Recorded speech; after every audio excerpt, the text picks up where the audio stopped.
Om Sairam. Welcome to my channel Shri Sai దివ్య చరణాలు. బాబా గారి అనుగ్రహంతో ఆనాటి భక్తుల కోసం తెలుసుకుంటున్నాం కదా. బాబాకి ఎంతో ఇష్టమైన ఆత్మారాం తరకడి కుటుంబం కోసం తెలుసుకుంటున్నాం కదా.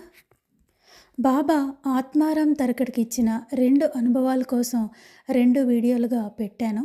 ఇంట్రెస్ట్ ఉన్నవాళ్ళు వీడియోస్లోకి వెళ్ళి చూడండి. అలాగే ఆత్మారాం తరకడి కుమారుడైన జ్యోతేంద్ర తరకడి కూడా బాబా ఎంతో మంచి అనుభవాన్ని ఇచ్చారు. అది కూడా లాస్ట్ వీడియోలో తెలుసుకున్నాము.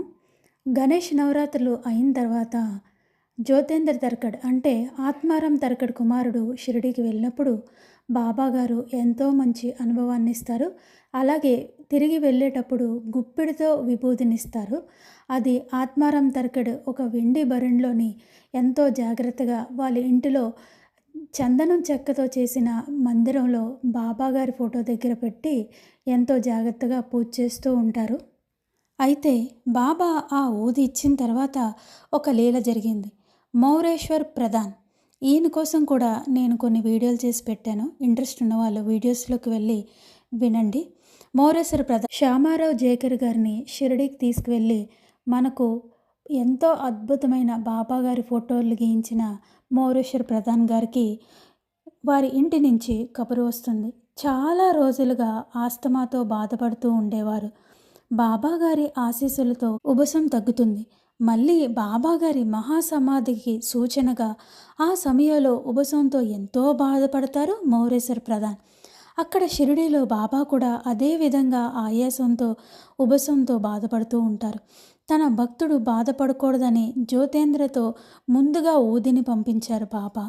ఆ ఊదిని పట్టుకొని ప్రధాన్ ఇంటికి వెళ్తారు ఆత్మారాం తరకడ్ కుటుంబం. సీతాదేవి తరకడ్, ఆత్మారాం తరకడ్, వారి కుమారుడైన జ్యోతేంద్ర తరకడ్ అందరూ కలిసి మౌరేశ్వర్ ప్రధాన్ గారి ఇంటికి వెళ్తారు. కొంచెం బాబాగారు ఇచ్చిన ఊదిని నీటిలో కలిపి ఇస్తారు. అక్కడ కూర్చుంటారు కొంచెం సేపు. 2-3 గంటల్లోనే ఆస్తమా తగ్గినట్లుగా ప్రధాన్ గారు చెప్తారు. కొంచెం సేపు అయిన తర్వాత ఇంటికి తిరిగి వచ్చేస్తారు ఆత్మారాం తరకడ్ కుటుంబం. వారి ఇంటిలో ఆ చందనం చెక్కతో చేసిన మందిరంలో ఉన్న బాబాగారి ఫోటో ఒక పక్కకి ఒరిగి ఉంటుంది.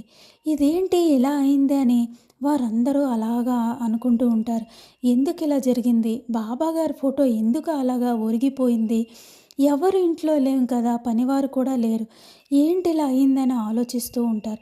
ఈలోపే దీక్షిత్ గారి ఇంటి నుంచి కబురు వస్తుంది, బాబాగారు మహాసమాధి చెందారని. ఆ మాట విని జ్యోతేంద్ర తరకడ్ కన్నీరు మున్నీరుగా విలపిస్తారు. దుఃఖం ఆపుకోలేకపోతారు. బాబా చెప్పిన ఆ రోజు మాటలన్నీ అలాగ గుర్తుకొస్తూ ఉంటాయి జ్యోతేంద్ర తరకడ్కి. అయ్యో బాబా ఆ రోజు నాకు చెప్తే అర్థం కాలేదు, ఇంకా 1 రోజులు కూడా కాలేదు నేను షిరిడీ నుంచి వచ్చి. ఆ రోజు బాబా నాతో చెప్పారు, ఇంకా ఇదే నీకు నాకు చివరి కలయిక అని అన్నారు. బాబా మాటలు నేను గ్రహించలేకపోయానని బాబాగారు చెప్పిన మాటలని జ్ఞాపకం చేసుకొని ఎంతో బాధపడతారు ఆత్మారాం తరకడ్ కుటుంబం. ఇంకొక వీడియోలో ఆత్మారాం తరకడ్ భార్య అయిన సీతాదేవి తరకడ్ అనుభవం తెలుసుకుందాం బాబాగారి అనుగ్రహంతో. ఓం సాయిరామ్.